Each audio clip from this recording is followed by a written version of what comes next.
We'll be looking at the food supply chain if Nigeria's food security is being threatened at this time. Because as we are fighting the pandemic, we're also fighting the hunger virus that has been with us for quite a while, and the poverty virus. Illyasu Gashinbaki is the country director of MECA. He's joining me right now. Welcome to the program. Thank you very much for having me. Let's get started with the grain reserves, that 70,000 metric tons of grain reserves that was released or approved by Mr. President yesterday. The approval was given for the release of 70,000 metric tons of grains from the National Grains Reserve to be distributed to the poor and the vulnerable in the frontline COVID-19 states. Yes. How much of this do you think will alleviate the hunger of the poor? Because when I was doing my calculation, 70,000 metric tons, that's about 70 million kilograms of grains. Because I'm trying to explain so that my viewers will understand. Yes. 1 metric ton is equals to 1,000 kilograms. Yes. So 70,000 metric tons is equals to 70 million kilograms of grains. Yes.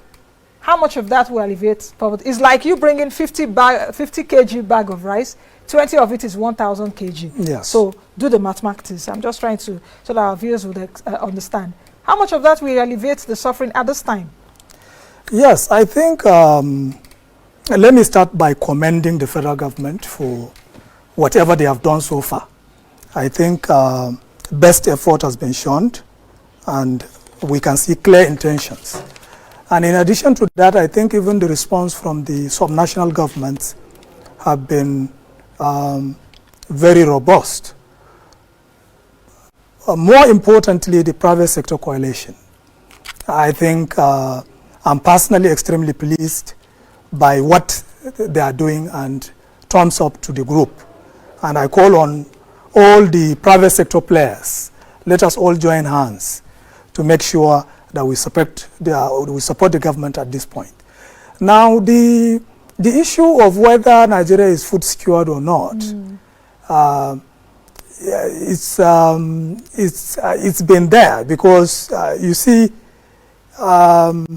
the little effort that has been done by the government so far by releasing the 70,000 metric tons is commendable. But imagine if this thing goes beyond this, which means we need much more. And if you look at it, even if we were to have all the silos, the 33 silos that we have in this country filled, we'll be talking about maybe about just 1.3 million metric tons combined together. Now, how long will that sustain the country? The reality is that will probably not last us for more than a week or two. Yes, I thought you were going to say a month, and I was going to say no. It won't even reach. No, it won't. It won't. And this has opened up us to another angle that we need to look at this crisis. All along, yes, it's good we are focusing on health, because this crisis, in my own view, has 4 legs. Yes. That Nigerians, the private sector coalition, international development partners should understand 4 critical legs. One is the health leg of this crisis, which is saving lives. The second is the humanitarian emergency, which is as a consequence of the pandemic. Now, the third, which nobody is even talking about, is the food insecurity. Because if this thing persists, definitely the farming season is here already. It means we are at the brink of losing the season. And Nigeria cannot afford to lose a whole farming season. If we do that, then it will escalate to another level of crisis. Then the fourth leg is the economy. So we have to look at emergencies in these 3 areas. Probably take them all together, prioritizing them, because we know life is first. Yes. Then, of course, livelihood or the humanitarian component is second. But feeding the people, feeding the nation after the pandemic, or even during the pandemic. During the pandemic, give us food first. That is the issue. And the question also is that there are no or perhaps there is a reduction of food imports at this time because the world is on a lockdown and people or countries now will hoard their own food. Yes. Nobody is exporting to another country. Yes, and that is even an entire lesson for Africa, that this pandemic, in my own view, has taught us a great lesson. Now there is nowhere to run to. That's the first thing that is clear. Secondly, food is very critical, and if you are not food sufficient as a nation, then you can't call yourself a giant, which then means that we need to really take this rainy season, the planning for the 2020 rain-fed farming season has to be taken seriously. And I'm very glad that the coalition is tackling health seriously. We are also coordinating people within the farming sector. Yesterday, I was on a long conversation with the president of the All Farmers Association, and it was very clear that something needs to be done. We have to all come together. I was also on a long phone call with also the president of the Northeast Commodity Association. I've been talking with farmers groups and farmers association. And what are they saying? What are their there is so much anxiety that already, you see the rain migration pattern in Nigeria, it starts from the south and it moves upwards. To the north, yeah. Now already, the northern Nigeria produced the bulk of the food. If this pandemic, for whatever reason, stretched beyond April and into May, we would have lost substantial part of the planting season. And of course, there's this security also, they're battling also with insecurity and all of that. A lot of farmers are not yet even settled. Some have gone out of their farms. Yes. We have a lot of IDPs at this point. That is it. That brings me to the next question, which is, what effective model of food security should we have to avert a food crisis? And I'm asking that question deliberately because I know that we've been talking about food security for quite a while. Yes. Since Obasanjo, I think Operation Feed the Nation, I think during Shehu Shagari, Green Revolution, we also had, I think during Babangida, Director for Roads, Rural, something food inside, National Food Security Council by President Buhari and all of that. Yes. It seems we've not gotten the issue of food security right. So what model would be effective at this point? Okay, at this emergency point now, two things will happen concurrently. It is important that while the reserves are being opened to alleviate the lockdown situation, we should also take into consideration the possibility of having at least the 1.3 million reserves that we have, metric tons of reserves, filled up. In the 33 silos? Yes, in the 33 silos. Because if you look at what they have done in India, as at yesterday, 1st of April, they deliberately took steps to make sure that they have in excess of 100 million metric tons. In India? In India. They went ahead, because, and again, they are using what we call also farm reserves. Yeah. That even if you lock down the 1.1 billion people in India for the next 6 months to 1 year, they will be able to survive. So we need to adapt a similar model where now we look at filling up the grain reserves, because food should not be wasted at this point in time. It's the most important thing next to health. And then also have another coordinated approach to how do we tackle farming this season. Let me give you a scenario. Let's assume, God forbid, that this thing extends into April and May.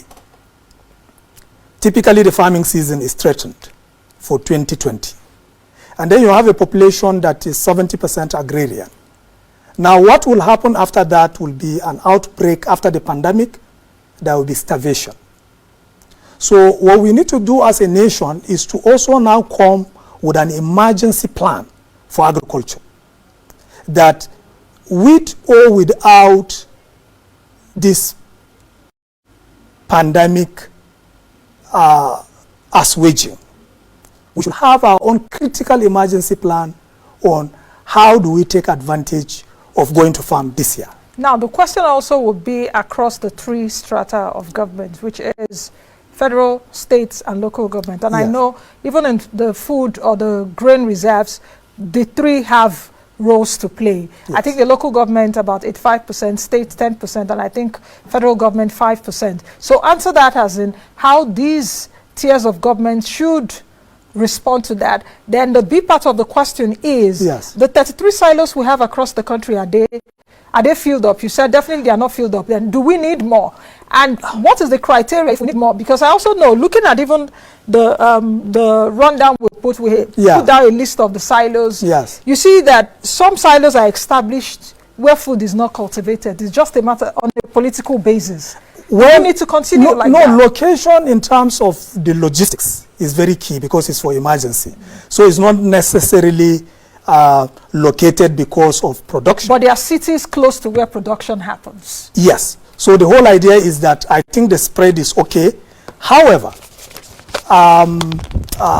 we need to make sure that even the private sector plan in how do we fill up the reserves, yes, they need to look at that. I think the Harvard committee, the Harvard and his team, they should pay attention to that a bit because we need food in there. Right now, everybody knows that the government doesn't have the resources to tackle this.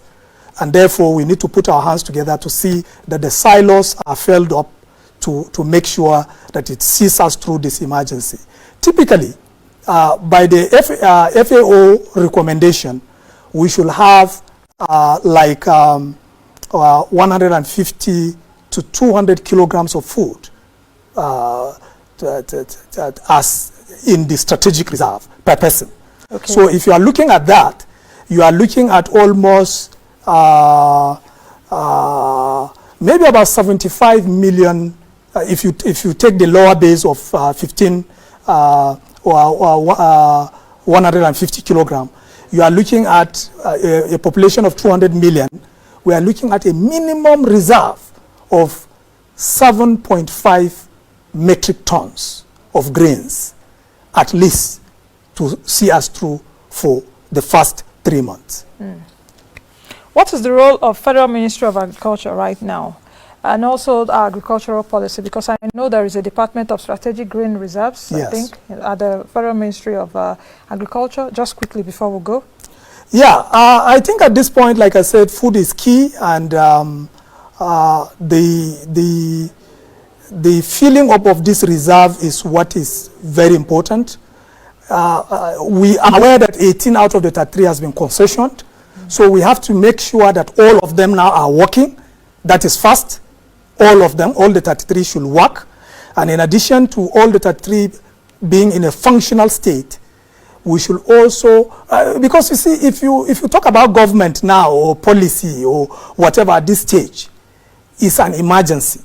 So what we just need to do is to make sure that the committees that are working at federal, state, and local government level understand and utilize these reserves immediately so that we don't run out of food. And in addition, we should have a coordinated farming intervention plan this year. Okay. Now, if the situation escalates to a point where probably the Nigerian army has to be involved, they have the Nigerian army farms and ranches. And in an emergency situation like this, you will have to rely on the army to provide the logistical support, even for farming. Okay. I think we'll leave it at that. Thank you very much, Mr. Gashinbaki, for coming on the program. I've been speaking with Illyasu Gashinbaki, who is the country director at MECA, and we've been looking at the food security of Nigeria, even as we struggle with this pandemic. But just before we go, 1 minute to go, on Twitter, followers are saying, Uja is saying, hunger is more deadly than COVID-19. Federal government should do something about agriculture in Nigeria because there's life after pandemic. While, Kos Soluchuku says, the FG should improve in terms of electricity because staying at home for complete good 14 days without lights is really devastating. And focusing on health facilities is good. They should do something about those staying at home. That's the much we can take today on the program COVID-19 Watch. This is the economics of the pandemic. Moneyline with Nancy. I'll see you all tomorrow, God willing, Friday. Be the best you can be the change you want to see. Don't forget that this conversation continues even on all our social media platforms. On Twitter, you can follow and join the conversation at Nancy Ilo, Moneyline AIT, Facebook with them, Moneyline with Nancy. Don't forget to go to YouTube and watch other programs that we've had. Moneyline with Nancy on YouTube. And don't forget, it takes 2 seconds to subscribe. I'm Nancy Nnaji. I'm handing over to the news studio.